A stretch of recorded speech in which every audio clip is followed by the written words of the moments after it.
This is Talking Foreign Policy, a critical look at Canada's role abroad.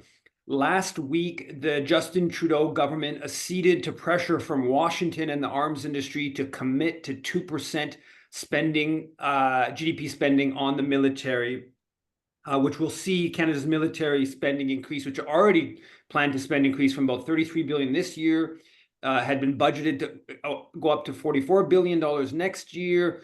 And now the commitment is to hit 2% of GDP by 2032, which will be a massive increase in military spending. This has been basically supported across most of the political spectrum. Certainly, if you read the newspapers and the media, they all sort of are applauding this reaching of NATO's benchmark 2%. There's very little criticism of it. On Wednesday, all the premiers of the provinces across the country, they came out in favor of reaching the NATO benchmark of 2% and actually speeding up reaching the NATO 2% benchmark. Wab Kinew, the NDP premier of Ontario or of Manitoba, said that we should reach this NATO benchmark within 4 years. And he explained it as encouraging Canadians to think about this also as an investment in trade.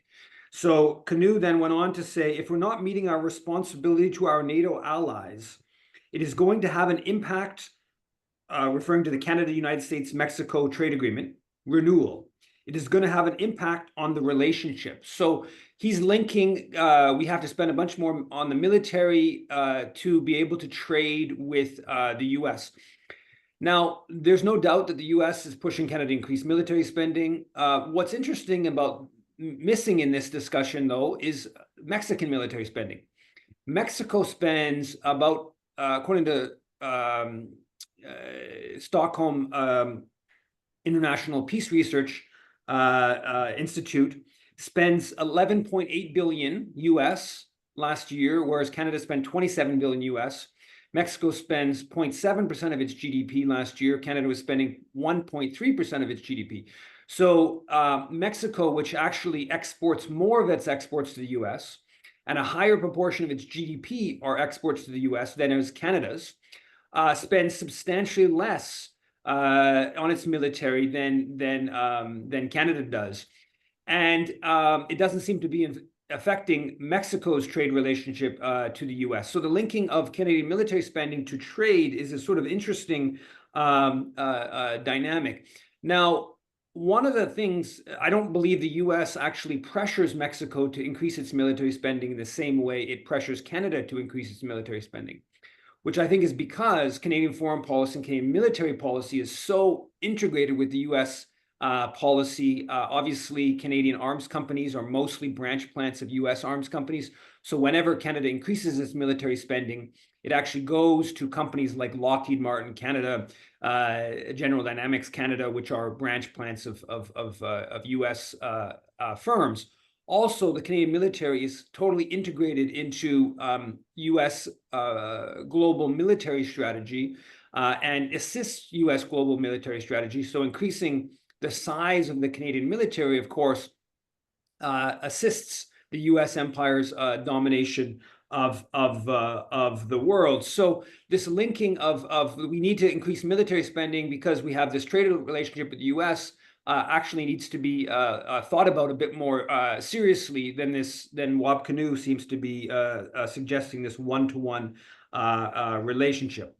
Now, leaving the contrast with Mexico aside, to discuss this really, I would say, quite depressing development in Canadian social policy, that amidst this climate crisis that we're seeing, amidst ever-growing numbers of unhoused Canadians, we are going to be we're already increasing military spending by large sums, but we're going to be massively increasing military spending, close to doubling Canada's military spending over the next decade or so, according to this plan. Whether it comes through or not, we'll see. But to discuss this troubling development, we have researcher and activist Tamara Lorincz. Thanks a lot for coming on to Talking Foreign Policy, Tamara. And just can you just sort of give your first impressions about this this Trudeau government acceding to Washington's pressure, the arms industry, the dominant media's pressure to put a whole lot more of public resources into warfare? Thanks, Eve, for having me. I would like to begin by emphasizing that one important distinction between Canada and Mexico is that Canada is a member of NATO, the 32 member US-led military alliance, and Mexico is not a member of NATO. It's one of 162 countries that are not aligned with this military bloc, and it's because of Canada's membership in NATO and the commitment that all of the NATO allies made at the Wales NATO summit in 2014 to increase military spending to 2% of GDP, why Canada is under intense pressure from the United States, from the alliance, to constantly increase military spending. So a week before the NATO 75th anniversary summit in Washington, D.C., NATO released its defense expenditures report. And if you look at that report, you can see that over the past decade, from 2014 to 2024, Canada's military spending has increased 100%. So from $20 billion in 2014 to now this year estimated to $41 billion. And of the 2% GDP target, we are also committed to spending 20% for new capabilities, for new weapon systems. Now, at this $41 billion estimated amount that we're supposed to be spending on the military this year, that brings us to 1.4% of GDP. So before the NATO summit in DC, there was a lot of berating from the US Congress and from the military veterans think tanks in Canada, for instance, the CDA Institute, berating the federal government for not having a plan to increase military spending to 2% of GDP. But on the last day of the 3-day NATO summit, so on July 11th, our Minister of Defense announced a timeline to increase military spending. And like you said, it's going to go to 2% of GDP by 2032. And, that is going to mean we're going to go from our current amount this year of $41 billion to, upwards of $60 billion in the next 6 years, or in the next 8 years. And Canadians should be very troubled by that, because that really reflects an opportunity cost, a trade-off.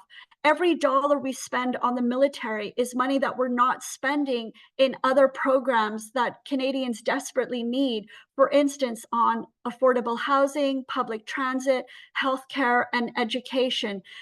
And in the announcement that Canada released at the end of the 3-day summit, it itemized all of the new capabilities we're going to be investing over the next few years. So we're going to be buying new submarines and new tactical helicopters and new armored vehicles, and we're going to be buying more ammunition, and we're going to be recruiting more soldiers. And most of these capabilities, these weapon systems, are fossil fuel powered, and they're very costly to maintain. They're going to exacerbate the climate crisis, and they're really depriving Canadians of the resources that we need to invest in our urgent social and environmental programs. Yeah, when you look, I've noticed in Montreal this summer that you see there's actually more and more people. I mean, the problem of lack of housing has been growing across the country, but more and more people who are unhoused. And there's been, of course, a incredible underinvestment, really, quite frankly, just straight neglect over the past 3 decades in spending on social housing and co-op housing and the like. So obviously these resources would could be better used there.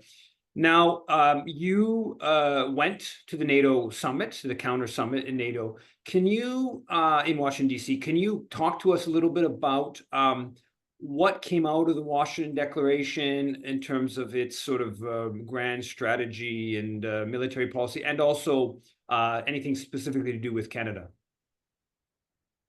Sure. Let me address the point that you just made about poverty. When I went down to Washington, D.C., I was hit by an extreme heat wave. So the temperatures were about 38 degrees, Celsius. This is about 100 degrees Fahrenheit, very high humidity. And, it was just sweltering hot. And I noticed as I traveled around DC, because I was there for 10 days, that there were a lot of homeless people, a lot of people in the park. So they're, living outside in this sweltering heat. I also went to a poorer community in Washington, D.C., just outside of the central core, to a poor racialized community in DC, and a lack of resources, a lack of services, poor housing, and many people, I was told, many people in Washington D.C. don't have things like air conditioning. So people are really suffering in the United States from housing insecurity and from extreme heat, just as they are suffering here in Canada. More homelessness, more housing encampments or tent encampments, and we're experiencing the impacts of climate change. But these kinds of security issues um, were not addressed at all in the Washington Declaration, in the outcome document from the 75th anniversary summit. It's a 12-page document, and it focuses on prolonging this NATO proxy war in Ukraine. So this is what dominated the summit, is the discussion about the war in Ukraine and how NATO allies were going to continue to fund it financially and also with weapons. So Canada made an announcement that it was going to contribute another $500 million for the war effort in Ukraine. And in the past 2 years, since January of 2022, Canada has spent $14.5 billion for Ukraine, financially as well as military assistance, and not $1 has been spent on diplomacy and trying to negotiate to end the war. Instead, NATO has really has planned to prolong this war as long as possible, and it's really a war to weaken Russia, and it's on the backs of on the bodies of Ukrainians. Tens of thousands of Ukrainians have died. They're having trouble with mobilization, and they don't have the weapons that they need. And instead of trying to end this war, NATO is prolonging this war, and Canada is very much part of prolonging it. The other thing is, Canada made an announcement that it's this new Center of Excellence on Climate and Security for NATO that it's going to be hosting in Montreal. Has been formally accredited by the Alliance, and so it's going to be fully operational this year. And it's supposedly to be a center that's going to help allies address the climate impacts of their military. If NATO and if Canada were serious about the climate crisis, they would not be investing so much money on fossil fuel powered weapon systems, on fighter jets, on new submarines, on new tanks. Canada also made an announcement in Washington that we are going to be spending about $300 million on pilot training for Ukrainians for the F-16 program. The F-16s are, of course, fossil fuel powered warplanes, and it's going to take years to try to get Ukrainian pilots up to speed to fly these types of fighter jets. And that's going to, lead to more death, and it's going to lead to more climate change. If NATO and Canada were serious about dealing with the climate crisis, we would be working to bring an end to this war in Ukraine, and then, cooperating on decarbonization. We are supposed to have our emissions. We are supposed to rapidly decarbonize over the next 6 years to meet our Paris Agreement target to try to maintain global mean temperature rise of 1.5 degrees. But all of this investment in fossil fuel powered weapon systems that we are planning on doing because of our NATO commitments is going to completely derail and undermine the commitments that we made to the international community on trying to stabilize the climate. So it's completely incoherent. It's impossible to rapidly decarbonize while at the same time we are locking ourselves into carbon intensive militarism for the next 3 decades. Yeah, it seems to be also that the question of belligerence and nationalism that NATO pushes is also undermines the collective international spirit we need to agree globally to drastically reduce greenhouse gas emissions. In the NATO summit declaration, they refer to China, I believe, 14 times, and they, which, if you look at the North Atlantic, it's not. China is very far from the North Atlantic. So they hype the threat. I don't believe that we can have any chance. It's difficult enough to overcome the climate crisis when we have great power competition between Washington and Beijing. Overcoming the climate crisis becomes nearly impossible, but that is the geopolitical ethos, and that's an ethos that obviously is coming from Washington, which Canada is supporting, but now NATO is increasingly openly supporting, even though, again, China is quite far from the North Atlantic region. Now, so you were in Washington, but can you also just talk to us a little bit about the counter summit? I know there was activism, there was mobilization, and then bigger mobilization and smaller mobilizations. Can you tell us a little bit about that? Yeah.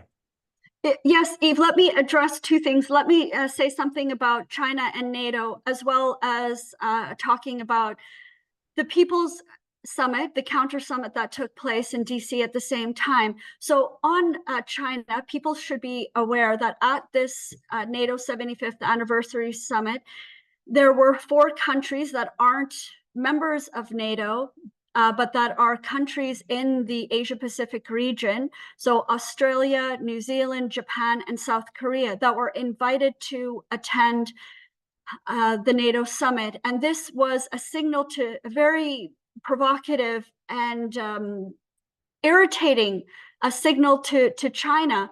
And there has been talk for many years about NATO establishing an office in Japan.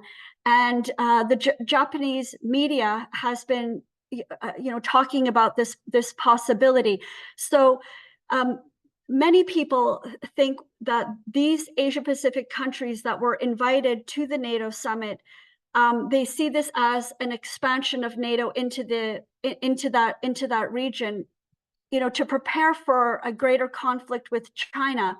And on Tuesday of this week at the UN Security Council, the Chinese foreign minister made that exact point, said that NATO is causing conflict and instability in the Asia Pacific and not bringing about the cooperation that that the region needs. And people should know that China has been lauded at the climate summits for being a real leader on trying to tackle the issue of climate change. China accounts for about 80% of the renewable energy technology export trade. And if we are serious, again, about the climate crisis and about a just transition, we need to partner with China on transforming from our fossil fuel-based economy to one based on renewables, because China is the leader in renewable energy technologies. We shouldn't be, preparing for an armed conflict with China. We should be preparing for cooperation with China. And the Intergovernmental Panel on Climate Change was very explicit in their 6th assessment report on the state of the climate that came out last year. The IPCC said that international cooperation was the crucial enabler for ambitious climate adaptation, mitigation, and action. So we need to cooperate with China, with Russia, with Iran. We need to end the wars, and we need to partner with all countries to deal with the climate crisis, which is the greatest human security challenge that we're all facing. But on the issue of the People's Summit, so there was counteractions that took place throughout the week in Washington, D.C. during this NATO 75th anniversary summit. So World Beyond War and many other peace and anti-war groups held a People's Summit on Saturday. It took place all day. It was fantastic. There were activists coming from across North America and from across Europe and Asia. There were hundreds of participants. And then there was also a Resist NATO conference as well that was attended by, hundreds more youth. We had a rally in Washington, D.C., right in front of the White House. And throughout the week, there were also actions that we did outside of different NATO events. So for instance, when Anthony Blinken, the Secretary of State, held a dinner for the NATO foreign ministers at the Library of Congress, we had an action outside, and in all of these rallies and actions that we did, we called for the abolition of NATO. We said no to NATO, yes to peace, and we were also calling for an end to the genocide in Gaza. There is a link between NATO and Israel and this horrific genocide in Gaza. And so we were with our Palestinian allies and, peace activists from the world or from around the world, outside of this dinner saying Gaza is starving. You should not be whining and dining, and calling for an end to NATO and for, a reduction of military spending and an investment in the human needs that people have. So it was really very inspiring, being with people from around the world who understand how dangerous NATO is and what a destructive force it is in the world. And we're calling together with one voice, calling for NATO's dissolution. And on the question, just to conclude here, on the question of, so we're in this time where like all the premiers, including NDP premiers, are saying we should increase military spending and are pressuring the government to do it more quickly. The NDP federalist position on this 2% NATO target was a very kind of wishy-washy. I saw one statement where they sort of said it's a little bit of an arbitrary figure, but it wasn't much of a pushback. And it is we should be clear, it's a totally arbitrary figure, because NATO officials, some NATO member states, are already talking about being a floor, and it really should be 2.5% or 3% of GDP. And you're seeing commentaries in the Globe and Mail and elsewhere saying just that. So if Canada does hit the 2%, expect that the next thing to be we have to hit 2.5 or 3 or whatever they'll come up with. But I think that in the context of this sort of push to this sort of almost unanimity of political support for increased military spending, I think it's important to look at other examples. And I mentioned Mexico, right? Mexico spends half of its proportion of GDP on military than Canada does, and yet it's still right on the US's border and continues to trade with the US. But there's actually other countries that spend even less on the military, right? And so there's actually about 20 countries in the world that don't have militaries. Most of them are sort of small Caribbean or Pacific Island nations, but there are three fairly significant countries. Most well known is probably Costa Rica, but also Iceland and I believe Panama that don't have military. So that is actually, you mentioned those numbers that Canadian military spending has gone up 100% from around 20 billion in 2014 to around 40 billion today. Today it would be considered radical to say, well, why don't we, if we just kept it at the number it was at in 2014 and just let it at, it was just 20 billion today, that would be viewed as a radical position. But there's maybe even more quote unquote radical positions, which is to actually cut military spending and to move towards either, not having a military.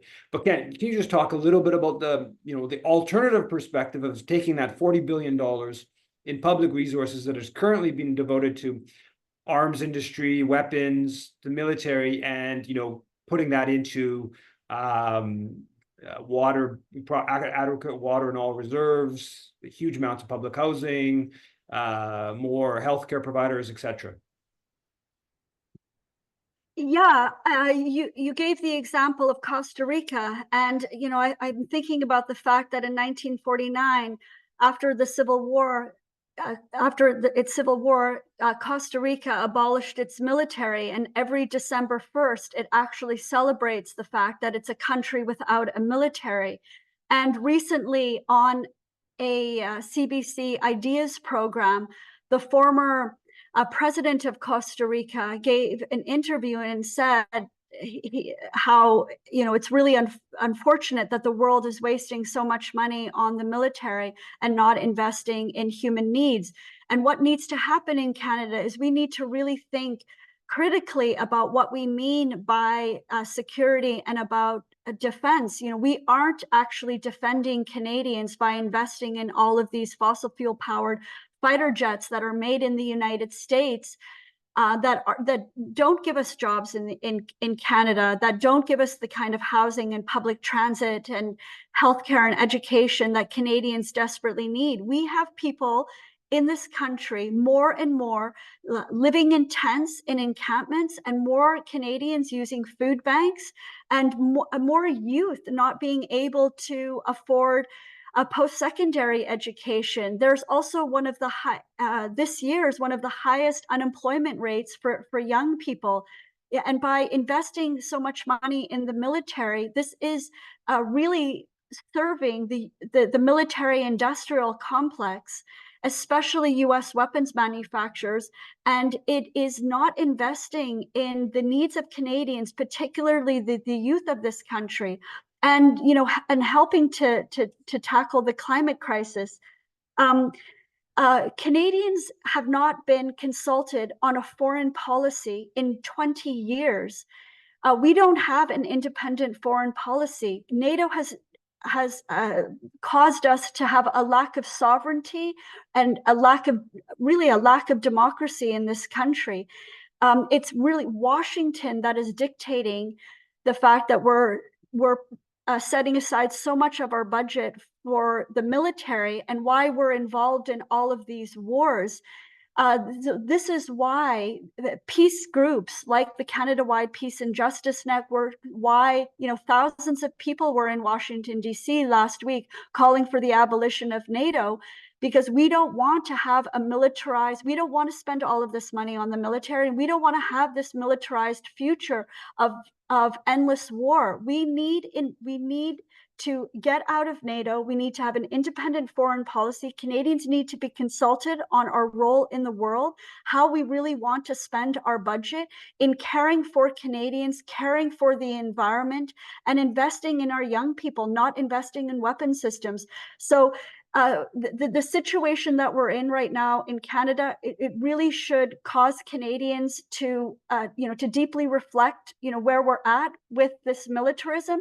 And Canadians should be concerned about the fact that there's no political opposition. No member of parliament is challenging the fact that we're spending so much money in the military. Nobody in parliament is challenging all of this militarism from NATO, the fact that we're going to be militarizing the Arctic, a fragile oceanic ecosystem, with fighter jets and with tactical helicopters and armed drones. Nobody is saying no. So, Canadians should be very concerned. We're really in a political crisis. And NATO is a huge problem. And this is why we're hoping more people join us in calling for Canada to withdraw from the alliance. Well, thanks a lot, Tamara Lorincz. Thanks for coming on, talking foreign policy, and until next time. Thank you. Thanks, Eve.